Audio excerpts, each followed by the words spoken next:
Welcome to episode 1 of the Realist Portrait Painting video series. Presented here are works from William Adolphe Bouguereau and Nelson Shanks.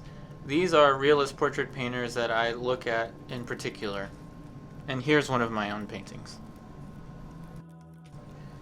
My goal with episode 1 is to demonstrate how I would start a portrait painting that I will be working on from multiple sittings. For my mediums, I will be using just regular odorless paint thinner to my left of my cup, and the right will be a 1/5 stand oil mixture to 4/5 paint thinner mixture. And the surface I'm working on is a regular cotton canvas tinted with acrylic paint, and my brushes are size 4 bristle brushes.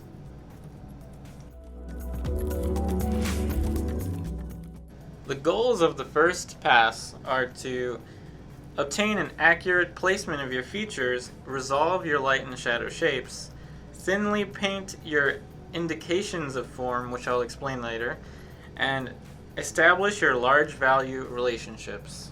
These are the goals that we will seek to meet at the end of this demonstration.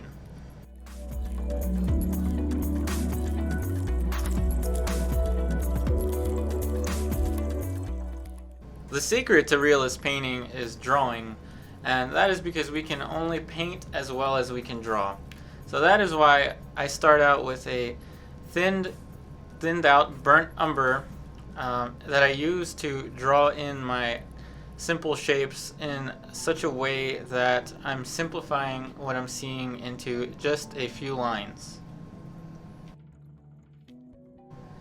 Drawing is really the foundation of everything when it comes to painting, and that is why I will be emphasizing the accuracy of the drawing throughout this entire stage of the first pass.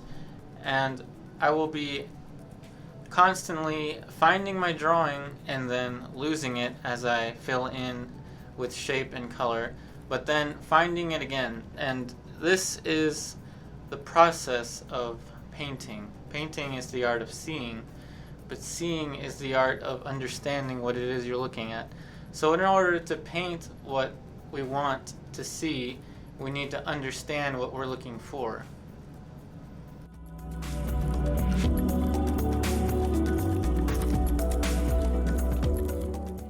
The consistency of my paint is rather thin, but it's not so thin that it starts to wash off of the canvas. So what I typically do is I put the paint in a little bit of paint thinner. So I apply paint to my brush, put some paint thinner on it, and then I dab it almost completely clean off on my paper towel, and then I start to draw. And I use it so that I can create a type of red chalk or a type of soft pastel that I can move around, and so I can bridge the gap between painting and drawing by treating my oil paint as if it were a drawing medium.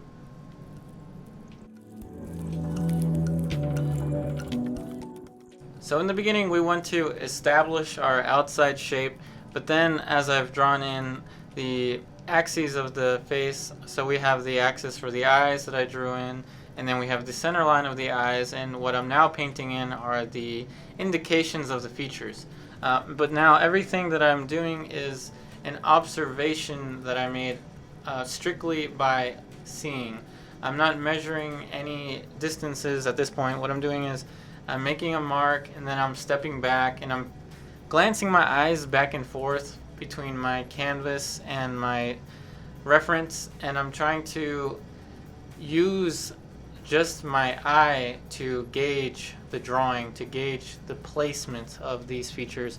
Now I know that in the beginning it can be kind of rough and the beginning can be kind of frightening, but just know that in the beginning you have to start with something. You have to get something going before you can get to more advanced stages.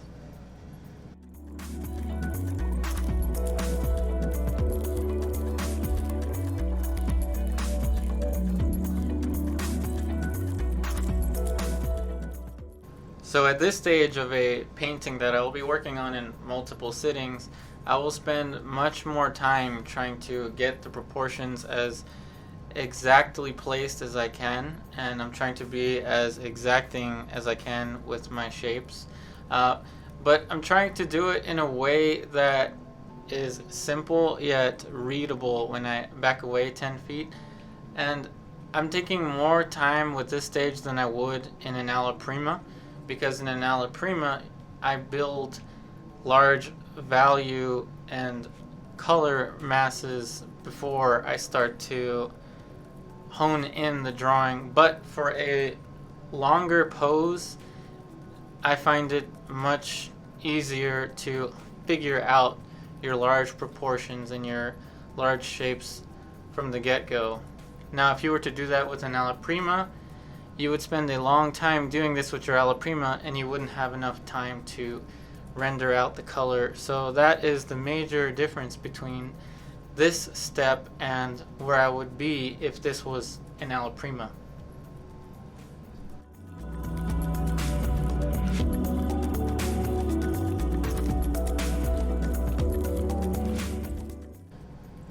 So when you think about a portrait, you really only have 4 things to worry about. And those 4 things are the eyes, the 2 eyes, the nose, and the mouth.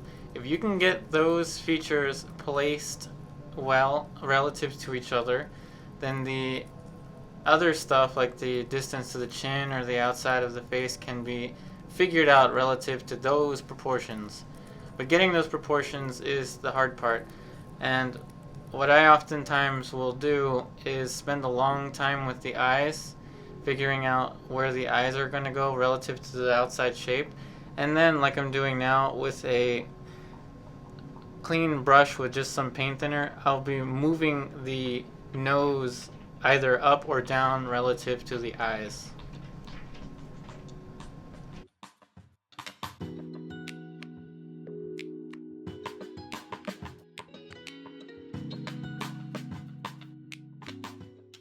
It's important to always stand back and squint at your canvas and squint at what you're looking at. Squinting, though it's a little harmful for your eyes, it eliminates any kind of details or any kind of blemishes that you see when you're looking at a person. It gives you the most emphatic darks, it gives you the most critical information, and for me, the only values that are of importance other than the light and the shadow are the values indicating the dark lights. So the dark lights are the areas that creep into the shadows.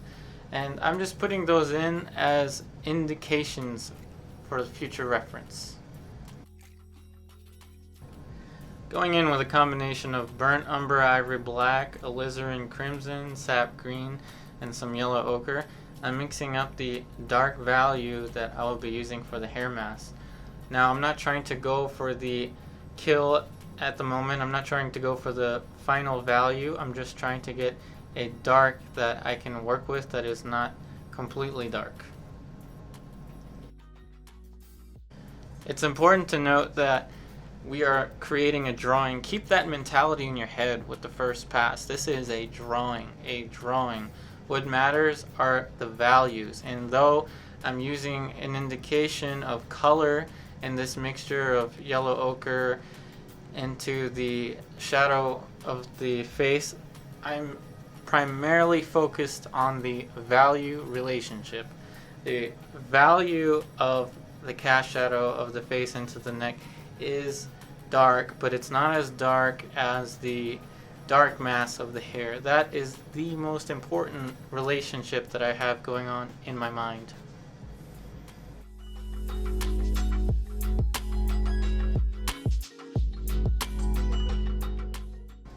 Another thing that I do is I keep a separate brush for the light and I keep a separate brush for the shadow. And what I'm doing now is I'm mixing up what I would call a false color. So it is a color that I'm just using to draw with that is indicating the direction of which the colors will go in the future, so you can consider it a little bit warmer and darker, like I used with my Alla Primas in previous videos. But the purpose of this color is not to finish the colors of the face. It's not to nail the colors of the face, but rather it is a tool that I will be using to indicate the forms and the values relative to each other.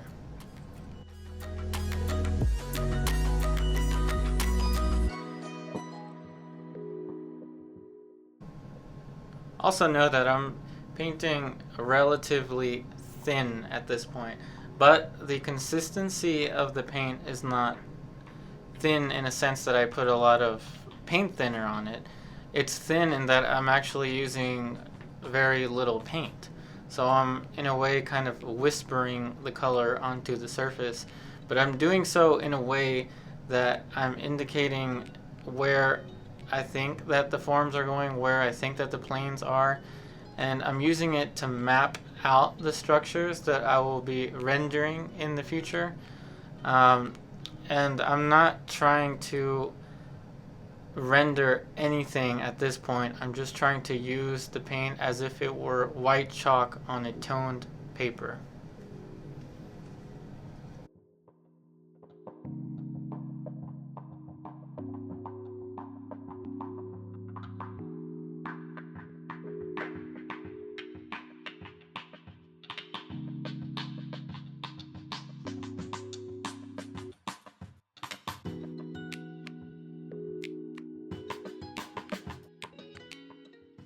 So I'm using a combination of the false color of the flesh and the shadow to mix up a middle value on my palette that I'll be using to start to indicate the planes of the face that are turning away from the light.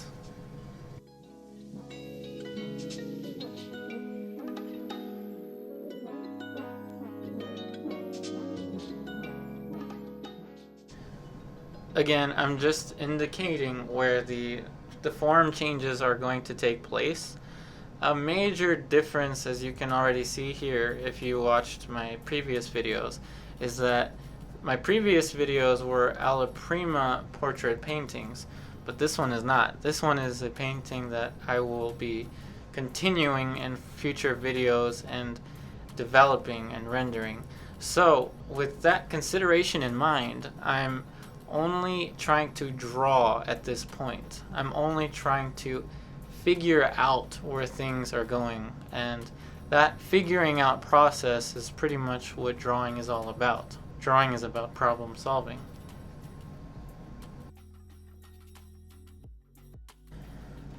What I've mapped out so far is the dark for the side of the face, which is the side plane of the face curving into the shadow, and the dark area of the glabella being the area in between the eyes, in between the eyebrows. It curves away from the light, and the side plane of the nose curving away from the light. But these are only drawing references for the future values to come. So now I'm mixing up the value for the lips. They're a little bit darker and a little bit more red than the colors around them, but I reiterate, I'm more concerned with the values than I am with the actual color. Now these lips could be painted purple, they could be painted green, they could be any combination of any colors you want, but the important thing to note is the value, because we're going to let this painting dry, and next week I will be rendering it for you all. So what matters to me is the value relationship and the shape of the lips relative to the surrounding forms.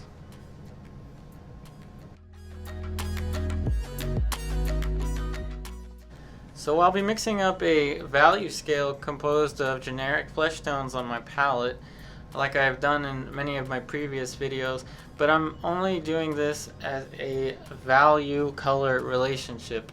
But more primarily, I'm focused on the value relationship. So I like having this relationship on my palette before I put it on the canvas.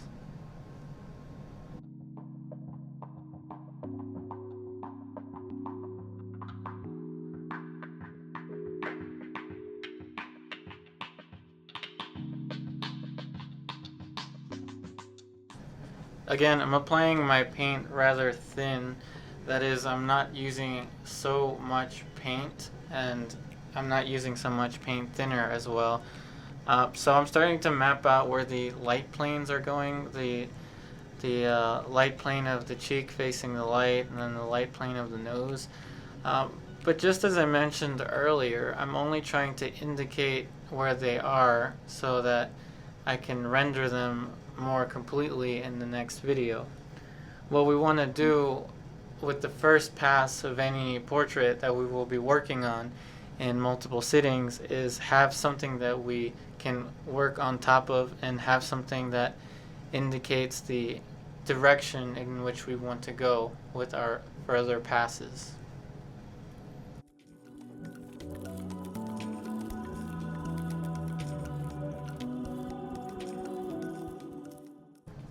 The gray tone of the canvas is also helping me out a little bit here because I'm using the gray of the canvas itself as a value transition on the drawing of the face.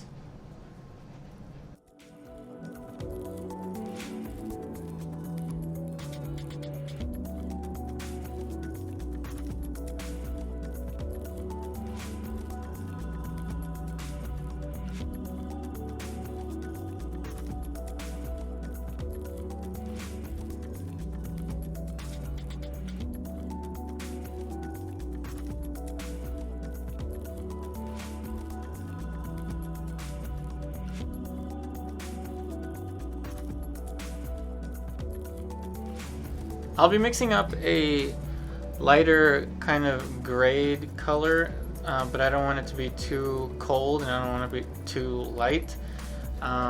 So I'm going to be using it to mix the lighter portion of the eye, known as the sclera.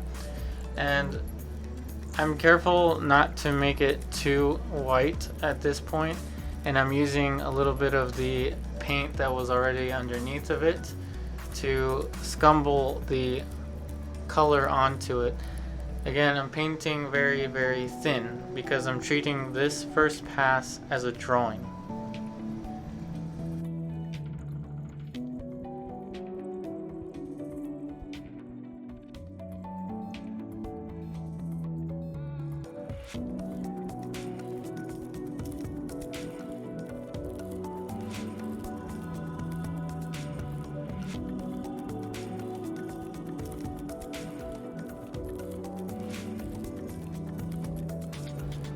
I'm mixing up a lighter, warmer value to continue drawing out the planes of the face, and I'm doing this using a little bit of consideration for color. That is, these areas are a little bit warmer, but I'm not letting that dominate my thought process. I want my thought process to be completely value-based at this point.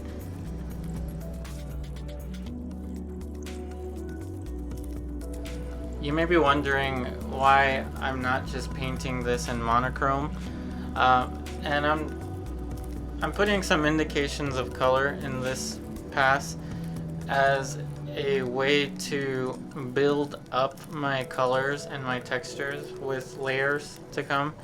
So I want something to paint on top of, something to render on top of that indicates the direction of which I want my future colors to go, and that is really the only reason that I'm using color in this first pass.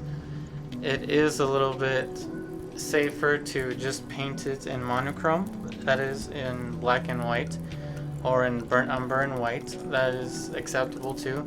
But I'll show you in another slide that this still works in black and white, so I'll turn the painting itself into black and white using my editor, so you can see that the values are still working in relation to each other.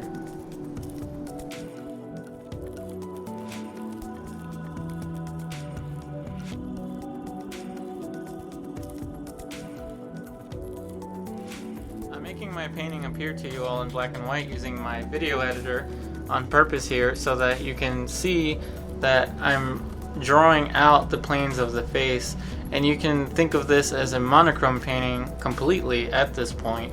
You can see how I'm more focused on the drawing the placement of the features and the values and the structures in relation to each other, but I'm trying to build the surface, so to speak.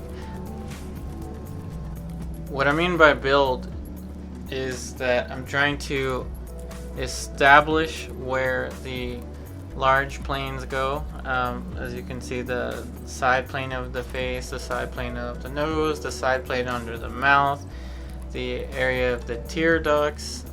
I'm trying to establish where they go, but I don't know exactly how the values are going to be relating to each other entirely. So the only vocabulary that I have to work with in the beginning, other than my knowledge of anatomy and structure, is that I'm making comparisons with the values. Is this value lighter than this value?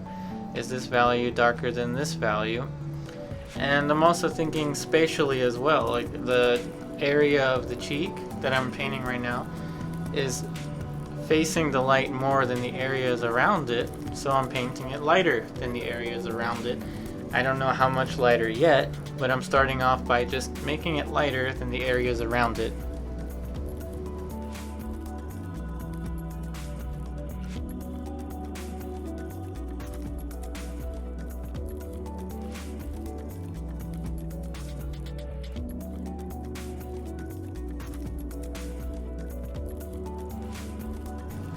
You can think of the values that are being painted here in the first pass as an abbreviation for the future values to come.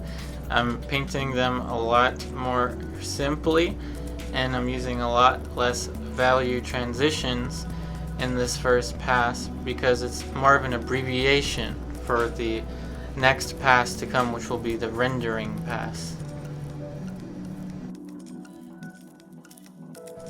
Let's look at my palette with the black and white filter on this video editor. As you can see, I'm mixing up a mid value here, and that value that I just mixed that you saw in black and white is the value that I'm using to curve the side plane of the cheek into the mouth. So I'm mixing up another mid value that's a little bit greenish, as you can see here, to tint the form shadow underneath of the eyebrow, as you'll see in a second here. But this is mainly a color change that I'm doing. Oftentimes in the shadow, you want to keep the shadows relatively flat, but shadows are also a good area to play up color relationships. But as I said before, value is the most important thing. But sometimes in the first pass you can mess around with color a little bit, but not too much where you start to think about color too much. So what I did was I put in a grayer and cooler tint on the shadow of the eyebrows, but I maintained the value at the same value relationship. Allow me to reiterate the goals that we were supposed to meet at the end of this video. So the goals of the first pass were to obtain accurate placement of the features, resolve the light and shadow shapes, and thinly indicate the forms, and use large value relationships. So we basically did all that. We found out where the features are going to go. We studied the values, as you can see in black and white, and we indicated the value changes using a very thin application of paint, so that when this dries, it will dry very thin and will be a optimal surface to work on in our rendering pass.